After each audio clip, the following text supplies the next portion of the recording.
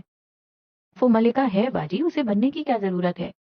کونج کی دلیل کمزور تھی. ہاں, وہ اپنی بہن کو ڈیفینڈ کرنا چاہتی تھی, لیکن وہ کسی غیر کے دل میں اپنے لیے آنے والا پیار میلا نہیں کر سکتی تھی. اسے ان چند لمحات کی محبت, فکر اور توجہ کی ضرورت تھی. وہ ٹھکرا نہیں سکتی تھی. دیکھ, میں نے نوٹ کیا ہے. وہ رازداری سے آگے کو ہوئی. زینی کبھی تمہیں چارج سنبھالنے نہیں دیتی. کچن میں بس وہ تم سے چیزیں اٹھواتی ہے. کبھی تمہیں سالن میں چمچ چلانے دیا؟ کونج سن سی ہو گئی. کیا مطلب اس کی بہن اس کے ساتھ مخلص نہیں تھی؟ کل میں نے دیکھا تم نے تار پہ کپڑے ڈالے, لیکن زینی نے ان کپڑوں کو اتار کر دوبارہ ڈالا. وہ تمہیں نیچا دکھانا چاہتی ہے. وہ ایسی نہیں ہے, بس اس کو کام پرفیکٹ چاہیے ہوتا ہے. کونج کی آواز دور سے آتی تھی. رہنے دے کونج, یہ بال دھوپ میں سفید نہیں کیے. سب جانتی ہوں میں. تمہاری بہن تمہیں بس جھکا کر رکھنا چاہتی ہے تاکہ وہ سب کی فیوریٹ بنے, اس کی واہ واہ ہو. اور تم سارے خاندان میں پھوڑ مشہور رہو. جانتی ہو وہ تم سے کوئی مکمل کام کیوں نہیں کرواتی؟ کونج نے سوالیہ نظروں سے انہیں دیکھا. کیونکہ وہ نہیں چاہتی تم کوئی فیصلہ کرو. بات یہ نہیں ہے کہ وہ تم سے جلتی ہے, بس بات یہ ہے کہ اسے خود پہ ضرورت سے زیادہ بھروسہ ہے. عقل کل سمجھتی ہے وہ خود کو. بھیا, ہمارا کام ہے تم کو سمجھانا. اب آگے جو تمہیں بہتر لگے. وہ اٹھی, لڑتے مرتے بچوں کو دیکھا. اسی لمحے خالی خالی نظروں سے انہیں دیکھتی ہوئی کونج بھی اٹھی. آپ یہ جوڑا لے لینا بیلا باجی, میں زینی سے بات کر لوں گی. وہ فیصلہ کر چکی تھی. ایک احمقانہ فیصلہ. زندگی میں اپنے فیصلے خود کرتے رہنا چاہیے. یہ آپ کو بااعتماد اور نڈر بناتے ہیں. غلط یا صحیح ہونا بات کی بات ہے, ان کو کرنے کی ہمت رکھنا ہمت کی بات ہے. نبیلہ باجی نے جوڑا اٹھایا, دونوں بچوں کو ساتھ گھسیٹا اور خوشی خوشی دروازے کی طرف بڑھ گئی. پیچھے کونج کا گلٹ گہرا ہونے لگا. وہ اپنی بہن کی برائی سن رہی تھی. وہ ایسا کیسے کر سکتی تھی؟ نیم اندھیرے میں ڈوبا چھوٹا سا ہوم سینما ایک پل کو تمہیں ٹرانس میں دھکیل سکتا تھا. قطار در قطار لگی آرام دہ کرسیاں, اے سی کی ٹھنڈک, پاپ کارن کی خوشبو, اور پردے پہ چلتی ہالی ووڈ فلم. اور اس فلم کو دیکھتے دو کزنس, عام کزنس نہیں, دنیا کے سب سے عجوبے کزنس, مہدی کمبیر اور قیس کمبیر. دونوں اپنی نشست کو لمبا کیے ہوئے تھے, سر نشست سے ٹکائے, پیر لمبے کیے, وقفے وقفے سے پاپ کارن پھانکتے ہوئے. وہ دونوں آج کزنس کا دن منا رہے تھے, بلکہ آج تو شرٹس بھی ایک جیسی پہن رکھی تھیں, سرمئی اور سیاہ دھاری دار فلینل شرٹس اور سفید سلیکس. بھائی بھائی کھیلا جا رہا تھا آج. یہ آدمی ولن ہے, مجھے اس پہ شک ہے. قیس نے پردے پہ ابھرتے ایک آدمی کی طرف اشارہ کیا. مہدی نے باقاعدہ برا منایا. یہ ولن نہیں ہو سکتا. تم نے دیکھا نہیں, اس نے ابھی ابھی ہیرو کو اپنے دوست کا راز بتایا. وہی دوست جو ملک سے غداری کرنے والا ہے. جو اپنے دوست سے غداری کر سکتا ہے وہ ساری دنیا سے غداری کر سکتا ہے. صفاق تبصرہ. یہ آدمی ہیرو کو انکنڈیشنل فیورز دے رہا ہے. یہ دوسروں کے راز بتا رہا ہے تاکہ اپنے چھپا سکے. جانتے ہو غیر مشروط فیورز کب دی جاتی ہیں؟ مہدی نے جواب نہیں دیا, البتہ اس کے تاثرات ایسے تھے جیسے کہہ رہا ہو, آپ بتائیں سرکار. غیر مشروط فیورز دو وجوہات کی بنا پہ دی جاتی ہیں. پہلی, اس نے ہاتھ بند مٹھی سے ایک انگلی نکالی, آپ کو سامنے والے سے محبت ہو, جو کہ اس آدمی کو ہیرو سے نہیں ہے. دوسری, آپ اس کا دھیان خود سے ہٹانا چاہتے ہو تاکہ وہ آپ کو فرشتہ سمجھ کر شیطان کی تلاش شروع کرے. کہتے ساتھ اس نے پاپ کارن مہدی کی پہنچ سے دور کر لیے. وہ ایک مٹھی میں زیادہ پاپ کارن بھر رہا تھا, بے ایمان نہ ہو تو. اس نے ایک پل کو بھی پردے سے نظر نہیں ہٹائی تھی. مہدی کو کہ مروب نہیں ہوا, یہ اس کے لیے نئی بات تھی. قیس کو کہانیاں, فلمیں, ڈرامے تھرل کرنا چھوڑ چکی تھیں. اس کی ذہانت سب کچھ بوجھ لیتی تھی, اور آخر میں وہ بس اپنا وقت آیا ہونے پہ دل محسوس کر رہ جاتا. مہدی اسے جواب دیے بغیر ایک بار پھر فلم کی جانب متوجہ ہو چکا تھا. ہاتھ مار کر پاپ کارن سے مٹھی بھرنی چاہی, لیکن افسوس, صد افسوس, اس کا بھائی نما کزن چال چل چکا تھا. 10 منٹ کے بعد ویلن کا راز آشکار ہو چکا تھا, اور قیس کے اندازے درست ثابت ہوئے تھے. مہدی اب بےچارگی سے اسے دیکھ رہا تھا. قیس نے بے نیازی سے کندھے اچکائے جیسے کہہ رہا ہو, ٹولڈ یو. بلکہ مجھے تو یہ عورت بھی ولن لگتی ہے, اچھی وائبز نہیں آ رہی. قیس کی توپوں کا رخ ایک نئے کردار کی جانب ہوا. یہ ولن نہیں ہے, وہ ذوق سے کہا گیا. مجھے برائی کی پہچان ہے, جتایا گیا. مجھے اچھائی کی پہچان ہے, زور دیا گیا. تو میری ذہانت کو چیلنج کر رہے ہو؟ انا مجروح ہوئی تھی. میں اچھائی کی ابدی زندگی کا بول بالا کر رہا ہوں, نرمی سے تصحیح کی گئی. وہ فلمیں اور ڈرامے ہوتے ہیں جہاں آخر میں ہیرو کی اچھائی جیت جاتی ہے. اصل زندگی میں برائی کی سانسیں چلتی رہتی ہیں. برا آدمی اگر مر جاتا ہے تو اپنی برائی سے کہانی میں کچھ نہ کچھ مار کر ضرور جاتا ہے. برائی کی طاقت, وہ آنکھوں میں استحضا لیے مہدی کو دیکھ رہا تھا. مہدی نے سادگی سے اسے دیکھا. کہانیوں میں اچھائی کو جیتنا ہوتا ہے تاکہ اصل زندگی میں لوگوں کو امید ملے. کہانیاں امید ہوتی ہیں, حقیقت سے نکل کر کچھ پل سکون کی زندگی میں سانس لینے کا ذریعہ ہوتی ہیں. کہانیاں سبق ہوتی ہیں. اگر کہانی میں ولن جیتنے لگ جائیں تو لوگ کہانیاں پڑھنا چھوڑ دیں گے۔ قیس نے طنزیہ نظروں سے اس کا حز اٹھایا۔ ایک دن میں ایسی کہانی دکھاؤں گا تمہیں جہاں ولن کے ساتھ کہانی بھی مر گئی۔ اس کہانی کو پڑھنے والے پھر مصنف کو بھرے بازار میں گالیاں دیں گے۔ مہدی نے ناک سے مکھی اڑائی۔ لوگ مصنف کو سراہیں گے کیونکہ وہ روایت سے ہٹ کر کام کرے گا۔ تم دیکھنا، ایک دن اس مصنف کی کتاب کے چرچے ہوں گے جس نے کہانی کو ہیپی اینڈنگ کے بجائے بس اینڈنگ دی ہوگی، جس نے ہیرو نہیں ولن کو بچایا ہوگا۔ قیس مسکراتے ہوئے جتا رہا تھا۔ مہدی نے اس سے رخ پھیر لیا۔ پاپ کارن دور ہونے کا غم الگ تھا۔ تھوڑی دیر بعد فلم ختم ہو چکی تھی اور قیس کے اندازے ایک بار پھر درست ہوئے۔ مہدی بے یقینی سے آخری منظر کو دیکھ رہا تھا۔ وہ پلک تک نہ جھپک سکا۔ قیس اب اپنی لمبی نشست سے اٹھ رہا تھا۔ اس کی آنکھیں محظوظ کن انداز میں پھیلی تھیں۔ وہ مہدی کچھ بغیر شرمندہ کیے اٹھ کر جا رہا تھا۔ ابھی وہ اس نیم اندھیرے منی سینما سے نکلتا کہ مہدی کی پکار پہ ٹھہر گیا۔ تمہیں بہت مزہ آیا ہوگا نا؟ اتنے عقل مند، اتنے ذہین ہو تم۔ تمہیں سب یاد رہتا ہے، تمہیں سب پتہ چل جاتا ہے۔ تم بہت بہادر بھی ہو۔ تم کتنے بلیسڈ ہو۔ وہ مروم ہوا تھا۔ اسے ستائش محسوس ہوئی تھی۔ قیس کے چہرے پہ سایہ سا لہرایا۔ کئی پل تک وہ کچھ نہ کہہ سکا۔ کافی دیر بعد نیم اندھیرے سینما میں اس کی آواز گونجی تھی۔ کم عقل اور کمزور لوگ بخت والے ہوتے ہیں۔ بھول جانے والے ہمیشہ سکون سے رہتے ہیں۔ مجھے میری عقل سے کوفت اور بہادری سے تھکن ہوتی ہے۔ میں بلیسڈ نہیں، کرسڈ ہوں۔ مہدی نے تعصب سے اس کی پشت کو دیکھا۔ تمہیں اللہ نے نوازا ہے نائٹ میئر۔ لوگ ایسی عقل، ایسے دماغ کی دعائیں کرتے ہیں۔ اللہ نے مجھے سزا دی ہے گرین وونڈ۔ وہ سختی سے غرایا۔ میں کوئی ٹریجک اینڈنگ نہیں پڑھ سکتا کیونکہ وہ ساری زندگی مجھے لفظ بر لفظ یاد رہے گی اور میرا دل دکھے گا۔ میں کوئی فلم، کوئی ڈرامہ نہیں دیکھتا کیونکہ میرے اندازے درست ہو جاتے ہیں اور کہانی میرے لیے پریڈکٹیبل ہو جاتی ہے۔ میں آج تک اپنے بابا کی موت، ان کے سینے پہ لگے زخم کو ایک تازہ فلم کی طرح یاد کیے ہوئے ہوں۔ میری ہر رات جہنم اور ہر دن برزخ ہے۔ وجہ میری عقل اور میرا دماغ ہے۔ تمہیں لگتا ہے میں بلیسڈ ہوں؟ وہ ہانپ رہا تھا۔ تنفس تیز ہو گیا تھا۔ چہرہ درد سے سرخ پڑ رہا تھا۔ مہدی کی آنکھوں میں ڈھیر سارا تفکر تھا۔ تم بسمل بن رہے ہو۔ مجھے بنایا گیا ہے، ورنہ میں بھی عام تھا، نارمل تھا اور کسی زمانے میں خوش بھی۔ آخر میں اس کا لہجہ لرز گیا تھا۔ میرے اندر کا انسان خوشی اور کمفرٹ مارنے کے لیے میں تمہیں مرنے تک معاف نہیں کروں گا۔ وہ یاد دہانی کروا کر دروازہ کھولتے ہوئے باہر نکل گیا تھا۔ مہدی نے بے دم ہو کر سر کو نشست کی پشت سے ٹکا دیا۔ آنکھیں جل رہی تھیں۔ خاندان کی موت کا بھولا بسرا منظر آنکھوں کے آگے گھوم گیا۔ محض چند سین اور پھر جیسے تاریکی۔ اسے کچھ یاد نہیں تھا، مکمل طور پہ نہیں۔ کیا وہ واقعی بلیسڈ تھا؟ اور کیا واقعی قیس کرسڈ تھا؟ جامنی الماریوں والے کمرے میں جھانک کر دیکھو تو زینیا حاکم اپنے پلنگ پہ آلتی پالتی مارے بیٹھی تھی۔ بال کھلے تھے اور ڈھلک کر اس کے شانوں سے آگے گر رہے تھے۔ نارنجی سادہ لباس میں ملبوس وہ پلنگ پہ ڈھیر سارے کاغذات بکھیرے بیٹھی تھی۔ فیروزے کی لونگ دمک رہی تھی۔ دوسری جانب پونج الماری میں منہ دیے کھڑی تھی۔ آج میڈم کو یاد آ گیا تھا کہ صبح گھر میں فنکشن ہے اور الماری کو صاف رہنا چاہیے۔ ماشاء اللہ۔ زینیا نے یوں ہی ذرا کی ذرا نظر اٹھا کر الماری کی جانب دیکھا اور اسی لمحے اس کی آنکھیں سکڑیں۔ یہاں سے کچھ غائب تھا۔ کیا تھا اسے یاد کرنے کی ضرورت پیش نہیں آئی کیونکہ اسی جگہ ایک نیا جوڑا ٹنگا تھا۔ پونج نے اسے اپنی طرف دیکھتے ہوئے دیکھا اور جلدی سے الماری کے پٹ بند کیے۔ زینیا پھرتی سے اٹھ کے اس کے قریب آئی تھی اور تیزی سے جامنی پٹ وا کیے۔ پونج کی رنگت زرد پڑنے لگی تھی۔ اتنی جلدی نہیں۔ یہاں سے جوڑا غائب ہے پونج۔ کیا مجھے پوچھنے کی ضرورت ہے وہ کہاں ہے؟ سر تفتیشی لہجہ۔ وہ میں نے نبیلہ باجی کو دیا ہے۔ اس نے ڈھیر سارا تھوک نگلا۔ اور کس کی اجازت سے تم نے میرے بھائی کی حق حلال کی کمائی ضائع کی؟ اس کا لہجہ بلند ہوا۔ آنکھیں سرخ پڑنے لگیں۔ سخت چڑ تھی اسے نبیلہ سے اور کونج کی بے وقوفیوں سے۔ یار وہ غریب عورت ہے۔ کونج کا انداز دفاعیہ تھا۔ وہ غریب نہیں، ناشکری عورت ہے اور تم دنیا کی سب سے بے وقوف عورت۔ چیخنے کی ضرورت نہیں ہے زینی، ان چیزوں پہ میرا بھی اتنا ہی حق ہے جتنا تمہارا۔ اب تو مجھے مزید استعمال نہیں کر سکتی۔ وہ یک دم حلق کے بل چیخی۔ زینیا ٹھہر گئی، عجیب سی نظروں سے اسے دیکھا۔ ہر وقت مجھے اپنے پیچھے لگا کر رکھتی ہو۔ جو کام میں کروں اسے تمہیں مسئلہ ہوتا ہے۔ تم خود کو سمجھتی کیا ہو؟ وہ پھٹی ہوئی آواز میں تیز تیز چلا رہی تھی۔ میرا جوڑا میں جسے چاہے دوں، میری الماری میں جیسے چاہے رکھوں، میری دوستیں جس سے چاہے بنا کر رکھوں اور جسے چاہے چھوڑ دوں، تم میرا پیچھا چھوڑ کیوں نہیں دیتی؟ اب کے اس کی آنکھیں بھر آئی تھیں۔ زینیا اب بھی یک ٹک اسے دیکھے گئی۔ بڑی بہن بھائیوں کو پتا ہوتا ہے کون سے الفاظ ان کے چھوٹے بہن بھائیوں کے اپنے ہیں اور کون سے ان کے منہ میں ٹھونسے گئے ہیں۔